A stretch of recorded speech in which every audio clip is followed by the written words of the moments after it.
நாங்கள் வந்து சும்மா சாப்பாடு வச்சுருந்தோம்னா சாதம், அதை பெருமாளுக்கு அர்ப்பணம் பண்ணிட்டோம்னு வச்சுக்கோங்க, அது பிரசாதம். எங்களுக்கு அது விஷமே இருந்தாலும் லட்டு பிரசாதத்தினுடைய மகிமையை யாராலும் குறைக்க முடியாது. புரியுதுங்களா? உரிய பரிகார பூஜை பண்ணியாச்சு. புரட்டாசி சனிக்கிழமை எல்லா கோயிலையும் சிறப்பாக நடந்துகிட்டு இருக்குது. நீங்கள் என்னதான் இந்த நேரத்தில் வேண்டுமென்றே உள்நோக்கத்தோடு நீங்கள் கேலி செஞ்சு எங்களை புண்படுத்தி நாங்கள் மாட்டுக்கறி சாப்பிட்டோம், மாட்டு கொழுப்பு சாப்பிட்டோம்னு உனக்கு ஒரு வக்கர புத்தி நீ காட்டுறதுனால எங்களுடைய நம்பிக்கை நீ சீர்குலைக்க முடியாது. புரியுதுங்களா? நாங்கள் இதில் ஜெகன் பண்ணாரு, அவரு பண்ணாரு, இவரு பண்ணாரு அல்ல. இதை ஏன் கேலி பொருளாக்குறீங்க? அரசு, அரசியல் இந்த இரண்டு விஷயங்களுமே கோவில் நிர்வாகத்திலே தலையிடாமல் அறவோர் வாரியத்திடம், ஆன்மீகவாதிகளிடம் கோயில்கள் ஒப்படைக்கப்பட வேண்டும். மத்திய அரசு, மாநில அரசு இது ரெண்டுமே இந்த கோயில் நிர்வாகங்களிலிருந்து விலகி இருக்கு. தமிழ்நாட்டில் நீங்க சொல்றீங்க அறநிலைத்துறை வந்து கட்டுப்படுதுன்னு. ஆனா தமிழ்நாட்டில் திருப்பதியில் நடந்த மாதிரியான ஒரு நிகழ்வு நடக்கல சார். சார் இன்னைக்கு பல கோயிலில் பார்த்தீங்கன்னா தாழ்த்தப்பட்ட மக்களை வந்து உள்ள விட மாட்டாங்கன்ற பிரச்சனை இன்னைக்குமே எந்த கோயில் இல்ல. ஏதாவது ஒரு கிராமத்தில் எங்காவது நடக்காத நீ சரி பண்ணாம பெருசு பண்ணி வேணும்னு எனக்கு கோயிலை பூட்டுறேன். ஆமா சார், அது வந்து என்னன்னா அந்த மக்களை உள்ள விட மாட்டாங்க சார். உள்ள கொண்டு வந்தா கலவரமா மாறுது சார். உள்ளோட மாட்டேன்னு யாரும் சொல்ல மாட்டாங்க. வேணும்னு விடுதலை சிறுத்தையும் என்னங்க பாமகவுக்கும் அவங்களுக்கு இருக்கிற அரசியலை கோயிலில் கொண்டு வந்து விடுவாங்க. உதயநிதி என்னங்கிறாரு, நான் கிறிஸ்தியாவை திருமணம் செய்து கொண்டு நான் கிறிஸ்தவராக இருக்கிறேன், சங்கிகள் வயிறு எறிட்டு. நீங்க எல்லா கட்சியுமே இன்னைக்கு கிறிஸ்தவர்கள் ஊடுருவி கைப்பற்றிக் கொள்கிறார்கள் சார். அப்படி பார்க்க முடியாது சார். இப்போ நம்ம மெஜாரிட்டி இந்து தானே சார் இருக்காங்க. இல்லை, மைனாரிட்டி ஆகிட்டோமே நாங்கள். கன்னியாகுமரி மாவட்டத்தில் தமிழர்கள் மைனாரிட்டி, கிறிஸ்தவர்கள் மெஜாரிட்டி. சென்னை அண்ணா நகர் தொகுதியில் எடுத்துக்கங்க, கிறிஸ்தவர்கள் மெஜாரிட்டி சார். அப்படி நம்ம சொல்லிட முடியுமா? நம்ம இப்போ ஓட் லிஸ்ட் வச்சு செக் பண்ணுங்க சார். செக் பண்ணி தானே நான் சொல்றேன்.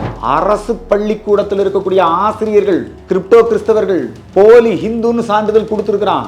தலித் சான்றிதழ், பட்டியலின மக்கள்ங்கிற சான்றிதழ், போலி சான்றிதழை கொடுத்து அவங்க இதை ஆக்கிரமிச்சிருக்காங்க சார். சார் நம்ம 100% கல்வி நிறுவனங்கள்ல 60% கல்வி நிறுவனம் அவங்க கிட்ட போயிருச்சு சார். சர்ச்சு சொத்து கிறிஸ்தவரிடம், மசூதி சொத்து இஸ்லாமியரிடம், ஆலய சொத்து மட்டும் ஏன் அரசாங்கத்திடம்? இந்த 5000 கோயிலுக்கு கும்பாபிஷேகத்துக்கு நிதி யார் கொடுத்தா? மக்கள் கொடுத்தான் சார்.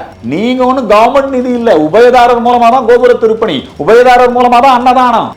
ஆனா அப்படி இல்ல. சர்ச்சுக்கு நீங்க புதுப்பிக்கிறதுக்கு நீங்க அரசு நிதி கொடுக்குறீங்க, மசூதியை புதுப்பிக்கிறதுக்கு அரசு நிதி கொடுக்குறீங்க. இவங்களெல்லாம் பார்க்குறப்போ கஷ்டமாக இருக்குல்ல. இந்த மாதிரி கஷ்டப்படுறவங்களுக்கு ஏதாவது ஒரு வகையில் உதவி பண்ணணுன்றது நம்ம எல்லாருக்கும் இருக்கிற எண்ணம். இதுக்காக தான் நாங்கள் ஸ்மைல் மேட்டர்ஸ்ன்ற ஷோவை ஆர்கனைஸ் பண்ணியிருக்கோம். இந்த ஷோவோட மோட்டிவ் என்னன்னா, நம்ம எப்பயாவது வாங்கின பொருள் இப்போ யூஸே இல்லாமல் வீட்டில் ஏதாவது ஒரு ஓரத்தில் போட்டு வச்சுருப்போம். அந்த பொருட்கள்லாம் பார்த்தீங்கன்னா கண்டிப்பாக இவங்களுக்குலாம் யூஸ்ஃபுல்லான ஒரு பொருளாக தான் இருக்கும். அந்த மாதிரி பொருட்கள் எல்லாத்தையும் உங்கள்கிட்ட வந்து வாங்கி யாருக்கு அந்த பொருட்கள் போனால் உதவியாக இருக்குமோ அவங்க எல்லார்கிட்டையும் கொண்டு போய் சேர்க்கறது தான் எங்களுடைய வேலையே. நீங்கள் எந்த மாதிரி பொருட்கள்லாம் அனுப்பக்கூடாதுன்னா, பணமாவோ இல்லை கெட்டு போகிற பொருட்கள் எங்களுக்கு அனுப்பக்கூடாது. நீங்க அனுப்புற பொருட்கள் யாரோட வாழ்க்கையில ஒரு பெரிய மாற்றத்தை உண்டாக்குங்க. அதனால உங்களுக்கு உதவி பண்ணணும்ன்ற எண்ணம் இருந்துச்சுன்னா கீழே இருக்கிற அட்ரஸ்க்கு உங்களோட பொருட்களை சென்ட் பண்ணுங்க. சார் வணக்கம் சார். வணக்கம் சார். இப்போ இன்னைக்கு தேதியில் வந்து இந்தியா லெவலில் பெரிய லெவலில் பேசக்கூடிய விஷயம், திருப்பதி லட்டு தயாரிக்க பயன்படுத்திய நெய்யில் வந்து கலப்படம் இருந்தது அப்படின்ற ஒரு விஷயம் வந்து இன்னைக்கு மக்கள் மத்தியில் பெரிய ஒரு வருத்தத்தையும் கோவத்தையுமே ஏற்படுத்தியிருக்கு. இந்த ஒரு விஷயம், இந்த ஒரு நிகழ்வை எப்படி பார்க்குறீங்க நீங்கள்? இது ஒரு விரும்பத்தகாத நிகழ்வு. நாடு முழுக்க இருக்கக்கூடிய பாலாஜி பக்தர்கள் மிகவும் மனவேதனை அடைந்திருக்கிறார்கள்.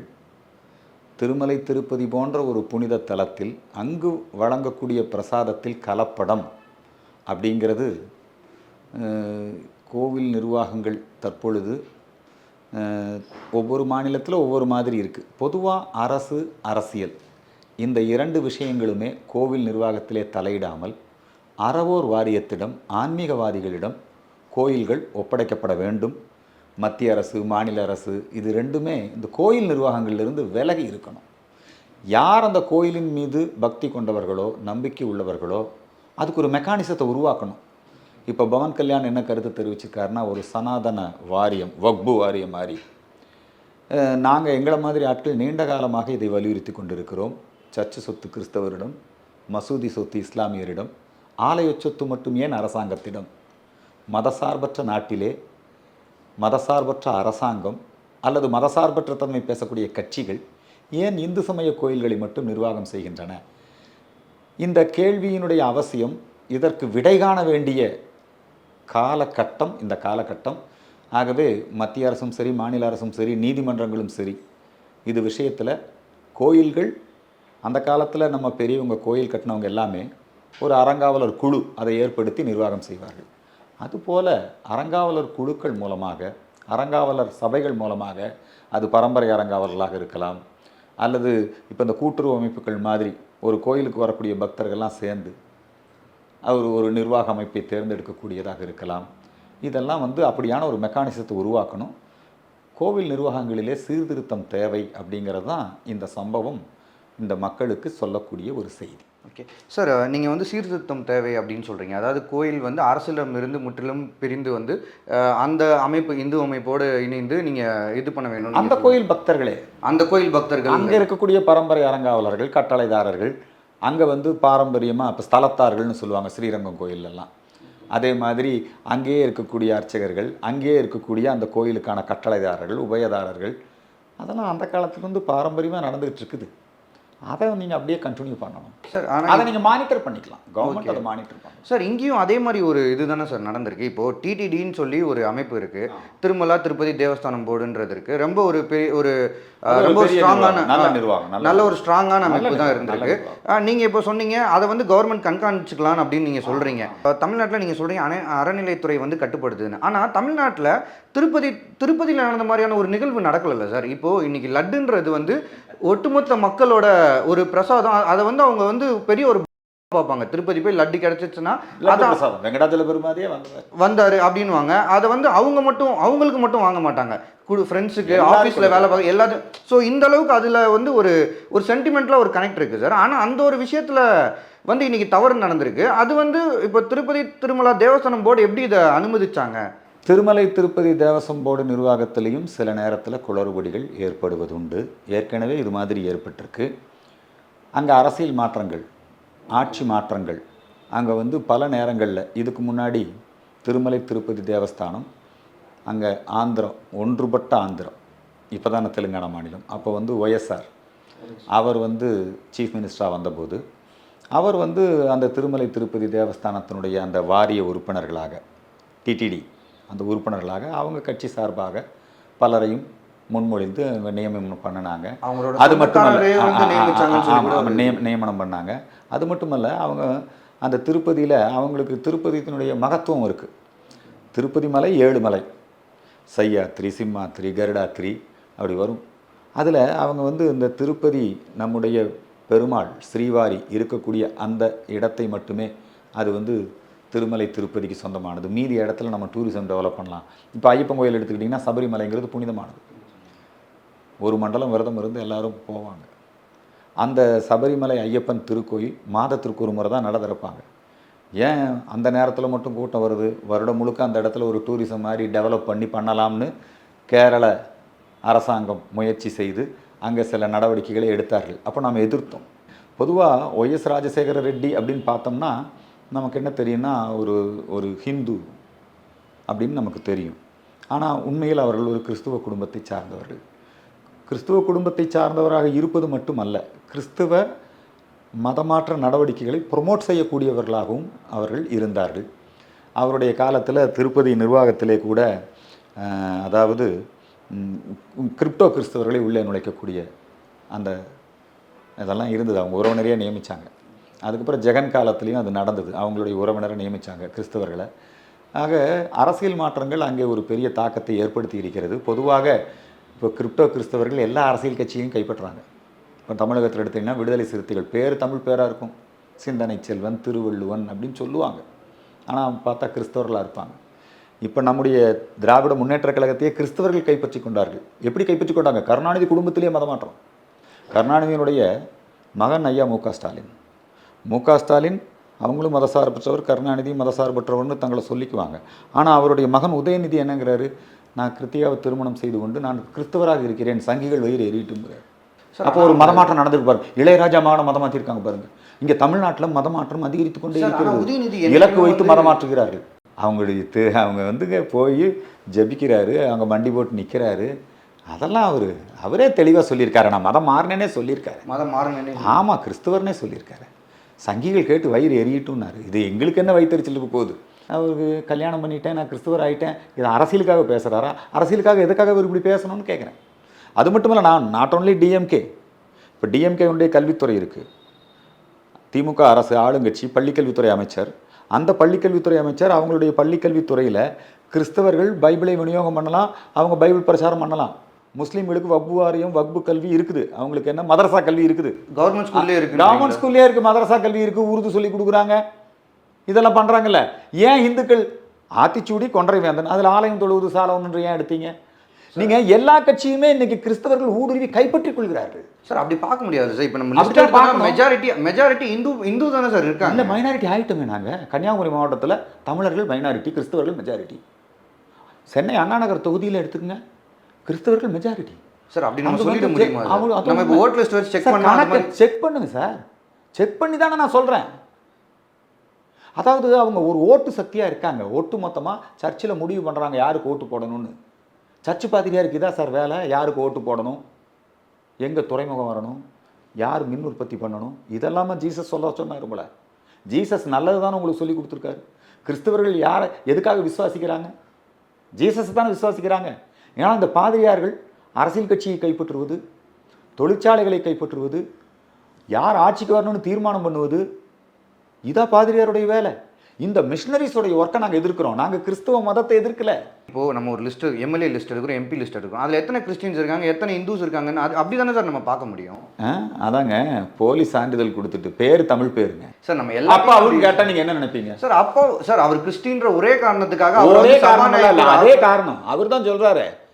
ஒரு பாதிரியார் வந்து சொல்கிறாரு, இந்த அப்பாவு மட்டும் கிறிஸ்தவராக மாறலன்னா எங்காவது கோயிலில் மணி அடிச்சிட்டு இருந்திருப்பார்.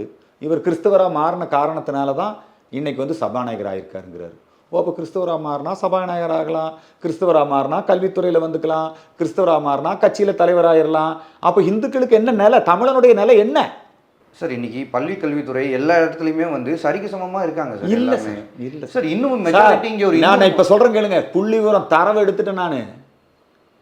அரசு பள்ளிக்கூடத்தில் இருக்கக்கூடிய ஆசிரியர்கள் கிரிப்டோ கிறிஸ்தவர்கள் போலி ஹிந்துன்னு சான்றிதழ் கொடுத்துருக்குறான். தலித் சான்றிதழ், பட்டியலின மக்கள்ங்கிற சான்றிதழ், போலி சான்றிதழை கொடுத்து அவங்க இதை ஆக்கிரமிச்சிருக்காங்க சார். சார் நம்ம 100% கல்வி நிறுவனங்களில் 60% கல்வி நிறுவனம் அவங்ககிட்ட போயிடுச்சு சார். எங்கள் கல்வியை கைப்பற்றிட்டாங்க சார். எங்களுடைய விவசாய விளைநிலங்களை கைப்பற்றிட்டாங்க. கன்னியாகுமரியில் கடலோர மாவட்டங்களில் எங்கள் மீனவர் தொழிலை கைப்பற்றிட்டாங்க. மீனுக்கு விலை நிர்ணயிக்கிறது சர்ச்சு. என்ன அநியாயமாக இருக்குது? கலெக்டர் பவரா இல்லை பிஷப் பவரா? எஸ்பி பவரா பிஷப் பவரா? பிஷப்புடைய ராஜ்யம் நடக்குது சார் கன்னியாகுமரியில் மெஜாரிட்டி ஆன உடனே. சரியில்லை. அது நாங்கள் இன்றைக்கி மைனாரிட்டி ஆகிட்டு இருக்கோம். நீங்கள் சும்மா எங்களை ஏமாத்தாதீங்க தயவு செஞ்சு. நீங்கள் ஒரு சோனியா காந்தி எப்பேற்பட்ட ஒரு அற்புதமான காதல், அவங்க காதல் ராஜீவை நேசித்து திருமணம் பண்ணிட்டாங்க, வாழ்த்துகிறோம். இந்திராவின் மருமகளானாங்க, வாழ்த்துகிறோம். ராஜீவ் வந்து பிரைம் மினிஸ்டர் ஆனார். காங்கிரஸ் அவருடைய கட்டுப்பாட்டில் இருந்தது. கடைசியில் இத்தாலி காங்கிரஸ் ஆகிப்போச்சு. அது அவங்க தனிப்பட்ட விருப்பம்தான், மதம் மாறுறது அவங்க தனிப்பட்ட உரிமை தான். ஆனாலும் எங்களுக்கு காங்கிரஸ் கட்சி போயிருச்சே, எங்களுக்கு இந்த நாடு போயிருச்சே. நீங்கள் அறநிலையத்துறை 40,000 கோயிலை நிர்வாகம் பண்ணுறாங்க. எத்தனை கோயில் புதுசாக கட்டியிருக்கிறாங்க? ஒரு வருஷத்துக்கு 1300 சர்ச் உருவாகுது சார். ஒரு வருஷத்துக்கு ஏறத்தாழ 200 to 300 மசூதிகள் புதுசாக கட்டப்படுது. ஒரு வருஷத்துக்கு எத்தனை கோயில் கட்டியிருக்கீங்க நீங்கள்? சார் ஆல்ரெடி எல்லா இல்லை சார், கோயில்கள் இருக்குது சார். எல்லாம் இருக்கிற கோயிலில் வருமானம் உள்ள கோயிலை பூரா நீங்கள் அறநிலையத்துறை எடுத்துக்கிட்டீங்க. பாலடைந்த கோயிலையோ கிராமப்புறத்தில் இருக்கிற கோயிலையோ நீங்கள் கவர்மெண்ட் எடுத்துருக்கீங்களா? நீங்கள் உண்டியில் 3000 ரூபா வந்தால் நீங்கள் போய் எடுப்பீங்க சார். இன்னைக்கு அறநிலையத்துறையில் இருக்கிறதுனால தானே சார் இன்னைக்கு திருமலா திருப்பதியில் மாதிரியான பிரச்சனைகள் நடக்காமல் இருக்கு. அப்படியா? யார் சொன்னா நீங்கள்? சார் அந்த மாதிரி நம்ம இங்கே ஒரு பிரச்சனை நம்ம சொல்ல முடியாது. நிறையா இருக்குது சார். அறநிலையத்துறை நீங்கள் வந்துங்க 5000 கோயில்களுக்கு நாங்கள் கும்பாபிஷேகம் செய்தோம் அப்படிங்கிறாரு நம்ம அறநிலையத்துறை அமைச்சர் அண்ணன் சேகர் பாபு அவர்கள். இந்த 5000 கோயிலுக்கு கும்பாபிஷேகத்துக்கு நிதி யார் கொடுத்தா? மக்கள் கொடுத்தான் சார். நீங்கள் ஒன்றும் கவர்மெண்ட் நிதி இல்லை, உபயதாரர் மூலமாக தான் கோபுர திருப்பணி, உபயதாரர் மூலமாக தான் அன்னதானம். ஆனால் அப்படி இல்லை. சர்ச்சுக்கு நீங்கள் புதுப்பிக்கிறதுக்கு நீங்கள் அரசு நிதி கொடுக்குறீங்க, மசூதியை புதுப்பிக்கிறதுக்கு அரசு நிதி கொடுக்குறீங்க சார். அப்போ எதுக்குமே அரசு நிதி இல்லைங்க. ஒரு காலை பூஜை திட்டம் என்று சொல்லி அறநிலையத்துறை ஃபண்டிலிருந்து வருவாய் அதிகமாக இருக்கிற கோயிலிருந்து அதுக்கு சில நிதி இவங்க வந்து அங்கிருந்து தான் எடுக்கிறாங்க. கவர்மெண்ட் என்ன கொடுக்குது எங்களுக்கு? மசூதிகளை பராமரிக்கிறதுக்கு வக்ஃப் போர்டு நிதி ஒதுக்குறது இல்லை, அரசு நிதி ஒதுக்குது. சர்ச்சுகளை பராமரிக்கிறதுக்கு புனரமைக்கிறதுக்கு அரசு நிதி ஒதுக்குது. கோயில் புதிதாக கட்டுவதற்கு எங்க அரசு? இந்து சமய அறநிலையத்துறை. இலங்கையில் இத்தனை கோயில்கள் இடிக்கப்பட்டிருக்கு, இங்கிருந்து போய் கோயில் கட்டி கொடுத்துருக்கோமா? இந்து சமய அறநிலையத்துறை நம்முடைய பட்டியலின மக்கள் வசிக்கக்கூடிய பகுதியில் விநாயகர் சதுர்த்தி வருது, எல்லா பகுதியிலையும் ஒரு விநாயகர் கோயில் கட்டி கொடுத்ததா இந்து சமய அறநிலையத்துறை? இந்து சமய அறநிலையத்துறை புதுசாக கோயில் கட்டி நீங்கள் பார்த்துருக்கீங்களா? எங்காவது புதுசாக ஒரு கோயிலை இந்து சமய அறநிலையத்துறை கட்டி கொடுத்துன்னு சொல்லுங்க. இதெல்லாம் பண்ணுறதில்ல அவங்க. இந்து சமய அறநிலையத்துறையின் சார்பில் கோவில் வருமானத்தில் நிறைய பள்ளிக்கல்வி நிறுவனங்களை நடத்துங்க, மருத்துவமனைகள் நடத்துங்க, அனாதை இல்லங்கள் நடத்துங்க. ஏன் போய் எல்லாரும் அந்த கிறிஸ்தவ நிறுவனங்களில் போய் ஸ்கூலில் சேர்க்கணும்? நம்மளே பண்ண வேண்டியது. அவங்க தான் சார் இப்போ கிறிஸ்துவ நிறுவனம் நீங்கள் எடுத்துக்கிட்டிங்கன்னா அவங்க வந்து ஸ்கூல்ஸ் ரன் பண்ணுறாங்க. கிறிஸ்டின் ஸ்கூல்ஸ் வந்து பெரிய ஃபீஸ் வாங்குற ஸ்கூல்ஸும் இருக்குது. அதே சமயம் ரொம்ப கம்மியாக வருஷத்துக்கே 4000 5000 சார். எங்கள் கோயில் பணத்தில் நீங்கள் எல்லா மக்களுக்கும் அதெல்லாம் கிறிஸ்டின் அசோசியேஷனே நடத்துகிறாங்க சார். கவர்மெண்ட்டுக்கு அதுக்கும் லிங்க் இல்லை. ஒரு சில ஸ்கூல் வந்து கவர்மெண்ட் எய்டட் ஸ்கூல் இருக்குது சார். அதை தவிர்த்து நீங்கள் பார்த்தீங்கன்னா இப்போ டவுட்டன் கொரியர், பிஷப் கொரியர் இந்த மாதிரியான ஸ்கூல் இதில் நிறைய பண்றாங்க. கல்வித்துறை அவங்க கிட்ட தான் இருக்குது சார். அவங்க கிட்ட இருக்குன்னு சொல்ல முடியாது. அதிகமா இருக்கு சார். அவங்க தான் அந்த பணியில் இருக்காங்க, அதிகமா இருக்குது. அதே மாதிரி இந்த நம்ம இப்போ பழனி கோயிலில் வர்ற வருமானத்துக்கு பழனியில் இருக்கிற எல்லா பஞ்சாயத்துலையுமே பழனி தேவஸ்தானத்தின் சார்பாக ஒரு ஸ்கூல் ஆரம்பிச்சு டெய்லி அவங்களுக்கு மதிய உணவு கொடுக்கலாம். சார் இந்து அமைப்புகள் அதை பண்றாங்களா? அதை இந்து அமைப்புகள்னா இந்து அமைப்புகளுக்கு வரக்கூடிய வருமானத்தை பூரா நீங்கள்லாம் இப்போ அறநிலையத்துறை தானே கண்ட்ரோல் பண்ணி வச்சுருக்கீங்க. அரசியல்வாதிகள் கையில் தான் இன்னைக்கு அது இருக்குது. எந்த கட்சி ஆளுங்கட்சியாக வருதோ அந்த காவலராக நியமிக்கிறீங்க இல்லைங்களா? இதை வந்து ஒரு டிடிடி வாரியம் மாதிரி இன்னைக்கு திருமலை திருப்பதி தேவஸ்தானம் பல இடங்களில் திருப்பதி கோயிலை கட்டுறாங்க. இப்போ பழனி கோயில் இருக்குது, இந்த பழனி மலை கோயிலை அதே மாதிரி ஒரு மாவட்டத்துக்கு ஒரு கோயில் கட்டுங்க, புதுசாக கோயில் கட்டுங்க. இத்தனை மாந்தருக்கு ஒரு கோயில் போதாது, கண்ணதாசனுடைய பாட்டு. பெரும்பான்மையான இந்துக்கள் கோயில்கள் எத்தனை இன்க்ரீஸ் ஆகிருக்குது. நீங்கள் கோயில்கள் நீர்நிலை ஆக்கிரமிப்புன்னு நீங்கள் அகற்றுறீங்க, சாலை விரிவாக்கம்னு அகற்றுறீங்க, கோயிலை இடமாத்துறது கூட இல்லை, அகற்றுறீங்க, நீங்கள் இடிக்கிறீங்க. புதுசாக எங்கே நீங்கள் கோயில் கட்டினீங்க? அறநிலையத்துறை. இந்து சமய அறநிலையத்துறை வந்த பிறகு எத்தனை இடங்களில் புதிதாக அறநிலையத்துறையின் சார்பில் கோவில் சார்பில் பள்ளிக்கூடங்கள் துவக்கப்பட்டிருக்கிறது? எத்தனை அறநிலையத்துறை கோயில்கள் சார்பில் மருத்துவமனைகள் அமைக்கப்பட்டிருக்கிறது? அங்கெல்லாம் மருத்துவம் பார்த்தா நீங்கள் நல்லா தெரிஞ்சுக்கங்க, ஒவ்வொரு கோயில் ஒவ்வொரு மாவட்டத்துக்கும் பிரபலமான கோயில், அதிக வருவாயில் கோயில் இருக்குது. அந்த கோயில் சார்பில் அந்த மாவட்டத்தினுடைய அந்த ஜிஹெச் பொது மருத்துவமனையை கோயிலே நடத்தலாம் சார். இதெல்லாம் ஏன் பண்ண மாட்டேங்கிறீங்க? நீங்கள் என்ன பண்ணுறீங்கன்னா அறநிலையத்துறை நிர்வாகத்துக்கு நீங்கள் என்ன பண்ணுறீங்கன்னா அந்த நிர்வாகம் பண்ணக்கூடிய அந்த இஓவுக்கு அவங்க ஆஃபீஸு, அவங்களுடைய அந்த நிர்வாக செலவு, அவங்களுக்கு மாத சம்பளம் கொடுக்க வேண்டியது தான். அந்த கோயிலில் பாரம்பரியமாக இருக்கிற அர்ச்சகருக்கு 200 ரூபா 300 ரூபா சம்பளம் அல்லது 30 ரூபா தட்டுக்காணிக்க பட்டசாதம், இதுதான் அர்ச்சகர் நிலை. அங்கே இருக்கிற ஆஃபீஸர் நிலை என்ன? ஸோ இதில் சீர்திருத்தங்கள் கொண்டு வரும். அதிக இது மட்டும் பத்தாதுன்னு சொல்லி போட்டு எங்கள் கோயிலையே வக்பு சொத்துங்கிறீங்க. இப்போ தமிழ்நாட்டில் 3-4 கிராமங்கள் வக்பு சொத்துங்கிறான். இது என்னங்க இது? என்ன எத்தனை காலத்துக்கு தான் இப்படி நாங்கள் இந்துக்கள் இழிச்சு வயரலாக இருக்கணும் தமிழை? நாங்கள் கொஞ்சம் ஏதோ நாம் எங்களுடைய சனாதன தர்மத்தை காப்பாற்றணும், இந்துக்களை காப்பாற்றணும், குலதெய்வம் காப்பாற்றணும், கோயிலை காப்பாற்றணும்னு சொன்னால் உடனே எங்களை மதவெறியன் பிராண்ட் பண்ணுறீங்க. இது தவறுங்க. இது இந்த அணுகுமுறை மாறணும். சரிங்க சார். இப்போ நம்ம திருமலா அந்த லட்டு விஷயத்துக்கு வருவோம். அதில் வந்து நீங்கள் ஒரு விஷயம் வந்து குறிப்பிடுறீங்க, அவர் வந்து ஒரு கிறிஸ்துவ ஒரு மற்ற மதத்தை சார்ந்தவர் வந்து அங்கே முதலமைச்சராக இருந்ததுனால தான் இந்த பிரச்சனை நடந்திருக்கு அப்படின்னு சொல்கிறீங்க. அது மட்டுமல்ல, எப்பெல்லாம் அரசியல்வாதிகளும் அரசியலும் திருமலை திருப்பதி டிடிடி நிர்வாகத்தில் தலையிடுறாங்களோ அப்பெல்லாம் அந்த பிரச்சனை தான் சார். ஆனால் நான் வந்து வெறும் ஜெகன் மட்டும் சொல்லலை, சந்திரபாபு நாயுடு கிளம்பி வந்திருக்கிறாங்களே, எனக்கே ஆச்சரியமாக இருக்குது. நான் வரவேற்கிறேன். அது ஒரு பவன் கல்யாண் வந்திருக்காரு, பெருமையாக இருக்குது. ஒரு சந்திரபாபு நாயுடு பேசுறாரு, பெருமையா இருக்கு சார். அவர் ஜெகன் என்ன சொல்றாரு, சந்திரபாபு நாயுடு நான் மினிஸ்டர், அது அவங்க 2 பேரும் தீர்மானம் பண்ணிக்கிட்டு சார். அது அவங்க 2 பேரும் உங்க பாயிண்ட் ஆஃப் வியூ நீங்க. ஆனால் லட்டு பிரசாதத்தை அதனுடைய புனிதத்தை பாதுகாக்க வேண்டும் அப்படின்னு தானே ஜெகனும் சொல்றாரு. வரவேற்கிறோம். ஜெகனும் அதே தான் சொல்றாரு. அதே தான் சொல்றாரு ஜெகன். அதே சார். ஆனால் இப்போ இந்த தப்பு எப்படி சார் நடந்திருக்கு? ஏன்னா கிட்டத்தட்ட 3.5 லட்சம் கோடி வந்து வருமானம் வரக்கூடிய இது மாதிரி ஒரு மிகப்பெரிய நிர்வாகத்தில் தப்பெல்லாம் நடக்கத்தான் செய்யும். அதுக்கெல்லாம் பரிகாரம் பண்ணிக்கலாம் சார். பெருமாள் இருக்கார் இல்லைங்களா, நாங்கள் வந்து சும்மா சாப்பாடு வச்சுருந்தோம்னா சாதம், அதை பெருமாளுக்கு அர்ப்பணம் பண்ணிட்டோம்னு வச்சுக்கோங்க, அது பிரசாதம். எங்களுக்கு அது விஷமே இருந்தாலும் லட்டு பிரசாதத்தினுடைய மகிமையை யாராலும் குறைக்க முடியாது. புரியுதுங்களா? உரிய பரிகார பூஜை பண்ணியாச்சு. புரட்டாசி சனிக்கிழமை எல்லா கோயிலையும் சிறப்பாக நடந்துக்கிட்டு இருக்குது. நீங்கள் என்ன தான் இந்த நேரத்தில் வேண்டுமென்றே உள்நோக்கத்தோடு நீங்கள் கேலி செஞ்சு எங்களை புண்படுத்தி நாங்கள் மாட்டுக்கறி சாப்பிட்டோம், மாட்டு கொழுப்பு சாப்பிட்டோம்னு உனக்கு ஒரு வக்கர புத்தியை நீ காட்டுறதுனால எங்களுடைய நம்பிக்கையை நீ சீர்குலைக்க முடியாது. புரியுதுங்களா? நாங்கள் இதில் ஜெகன் பண்ணார், அவர் பண்ணார், இவர் பண்ணார் அல்ல. இதையும் கேலி பொருளாக்குறீங்க. இது தப்பு. இதைத்தான் நாங்கள் எதிர்க்கிறோம். சார் நீங்கள் வந்து இப்போது இந்து மக்கள் கட்சியின் தலைவராக அர்ஜுன் சம்பத் அவர்கள் வந்து ரொம்ப அழகாக இந்த விஷயத்தை அணுகுறீங்க. நீங்கள் என்ன சொல்கிறீங்க, அதாவது இவ்வளோ தூரம் நீங்கள் பண்ணுறீங்க, ஆனால் எங்களுக்கு வந்து இது எதுவுமே இருக்காது, அந்த கடவுள் எங்களை காப்பாற்றுவார் அப்படின்றீங்க. பரிகாரம் பண்ணி நாங்கள் எல்லாத்தையுமே சரி பண்ணிடுவோம் சார். ஆனால் இன்னைக்கு பிஜேபி தரப்புலையோ மற்ற இந்து அமைப்பினரோ வந்து இது இந்த மாதிரி அணுக மாட்டாங்களே சார். பரிதாபங்கள் கேஸ் போட்டிருக்காங்க, பரிதாபங்கள் மேலே வழக்கு போடாமல் இருப்பாங்க. நீங்கள் பாட்டு கேள்வி பண்ணிகிட்டே இருப்பீங்க, வழக்கு போட தான் செய்வாங்க.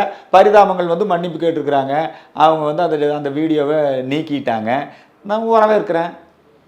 அவங்க போய் வழக்கு நீதிமன்றத்துலேயும் போய் ஒரு அஃபிடேவிட் கொடுக்கட்டுமே. என்னப்பா இப்படி இந்துக்களை நீங்கள் விமர்சனம் பண்ணிகிட்டே இருந்தால் கேட்பார், கேள்வியே இல்லாமல் இருந்தா இது ஒரு நல்ல விஷயம் தானே.